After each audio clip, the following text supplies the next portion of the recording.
Selamat datang lagi di Rumahku Official bersama saya Rino Supratama. Veda ke pertama menunjukkan fokus yang kuat kepada konsistensi selama hari terakhir tes pramusim Moto3. Misi ini menjadi prioritas utama sang Rocky sebelum kejuaraan Moto3 benar-benar dimulai. Rangkaian tes pramusim Moto3 secara resmi telah ditutup setelah 2 hari pelaksanaannya di sirkuit Jerez de la Frontera, Spanyol pada tanggal 16 Februari tahun 2026. Selama 6 hari kesempatan uji coba yang sangat berharga, Veda pertama didampingi oleh kuda besinya Honda NSF 250 RW. Rincian jadwal uji coba Veda pertama mencakup 2 hari di Jerez dan 2 hari di Portimao pada awal pekan yang sama, serta 2 hari tambah di Jerez pada November tahun sebelumnya, tepat setelah gelaran musim usai. Salah satu aspek yang konsisten dilakukan oleh Veda pertama pada sesi tes adalah long run atau yang lebih dikenal dengan simulasi lomba. Dalam simulasi ini, seorang pembalap ditantang untuk mempertahankan kecepatan tinggi dalam serangkaian putaran yang cukup panjang secara beruntun.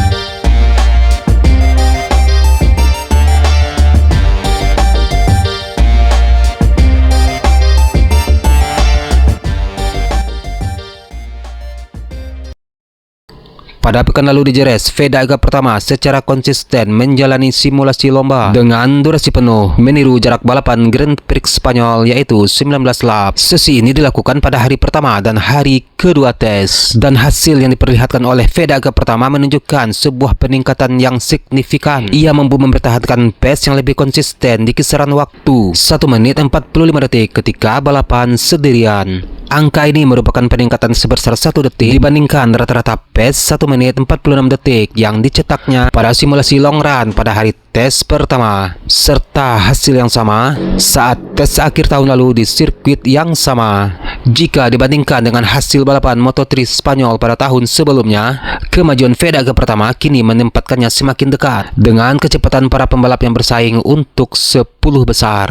Apabila satu putaran yang kurang optimal di tengah-tengah simulasi diabaikan, Veda pertama mencatatkan waktu 33 menit 47,480 detik dari 19 lap terakhirnya. Sebuah perbandingan yang menunjukkan kemajuan substansial. Pada tes November bulan lalu, hasil lombanya hanya lebih cepat dari pembalap yang finish posisi ke-15 GP Spanyol 2025. Namun sekarang ia telah melampaui pembalap yang finish di posisi ke-13. Sebagai informasi, pembalap yang finish posisi 15 pada tahun lalu adalah Tacak Konbuasri yang merupakan pendahulu Veda pertama di tim Honda tim Asia. Sementara itu, pembalap yang finish posisi ke-13 pada tahun lalu adalah Denis Foggia, mantan murid Valentino Rossi dan runner-up Moto3 pada tahun 2021.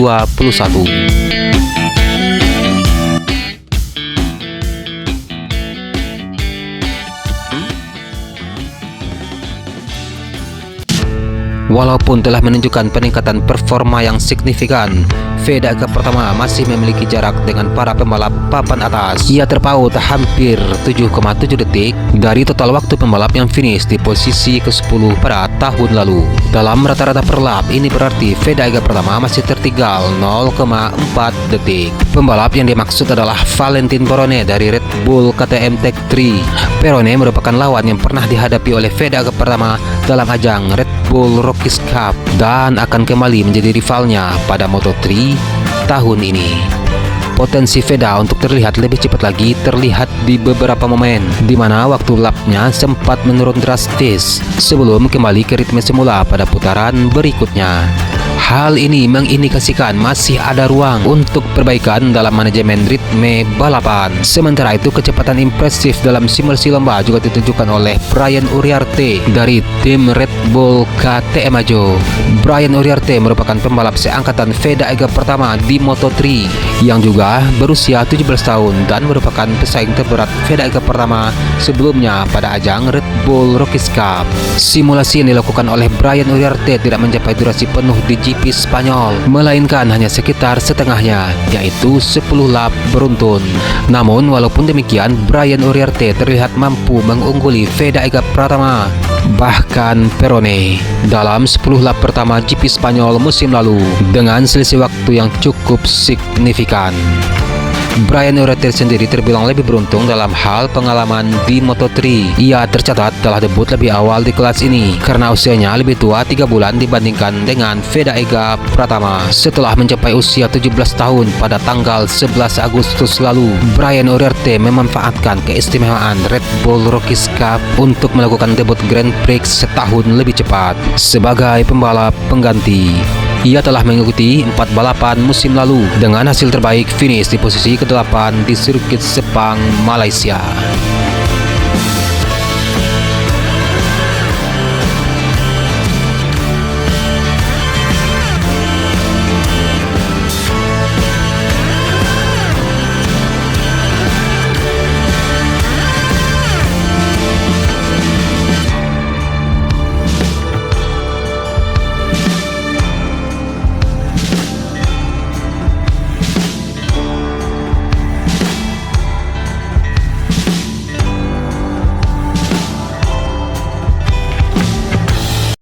Pembalap Indonesia lainnya, Mario Suryo Aji, menunjukkan performa yang konsisten dalam lanjutan tes pramusim Moto2 musim 2026 di sirkuit Jerez, Spanyol. Setelah Veda Ega Pratama merampungkan tes pramusim Moto3 dan sekarang giliran Mario Suryo Aji untuk melanjutkan persiapannya untuk musim baru di Moto2. Sirkuit Jerez Spanyol juga menjadi arena pembalap kelas tengah Grand Prix untuk berlatih menjelang bergulirnya kejuaraan. Mario Aji sempat menunjukkan performa yang bagus pada hari tes pertama pramusim Moto2 Jerez Senin 16 Februari 2026.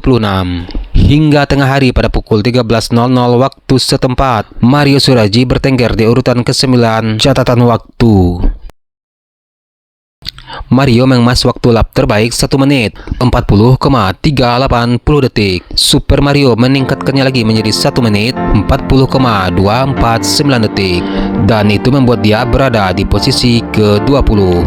Mario Aji terpaut 1,1 detik dari Manuel Gonzalez sebagai pembalap tercepat kemarin. Adapun Mario setelah run yang menghasilkan waktu lap terbaiknya kemarin, dia fokus menjalani simulasi lomba dengan durasi penuh di GP Spanyol. Lebih fokus ke ritme daripada kecepatan 1 lap. Mario Aji melahap 21 lap yang stabil dengan waktu 35 menit 52,337 detik. Kalau perbandingannya adalah balapan GP Spanyol pada musim lalu, performa kemarin akan membuat Mario Aji finish ke posisi 14 dan terpaut 6,92 detik dari 10 besar. Perlu dipertimbangkan sejumlah putaran di mana waktunya anjlok terlalu jauh lalu kembali stabil.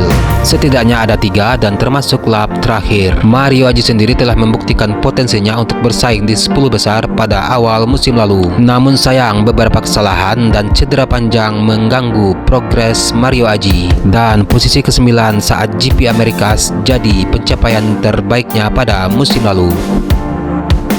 Keberhasilan menjaga ritme dalam durasi balapan penuh menjadi kabar baik bagi Mario setelah absen lama karena dislokasi bahu kambuhan yang memerlukan operasi. Selain meningkatkan ritmenya lagi, terutama di beberapa balapan pertama, kecepatan 1 lap perlu menjadi fokus Mario untuk menempatkan posisi start sebaik mungkin.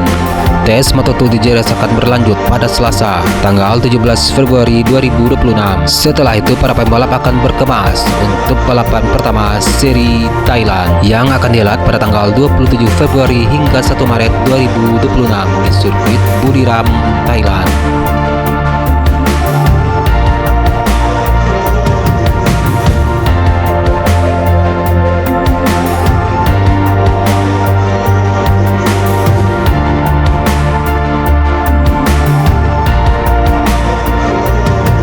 Dan sekian video hari ini. Akhir kata, Serenus Pratama Haq, salam sayang untuk orang samping Anda, dan sampai jumpa di video selanjutnya. Peace.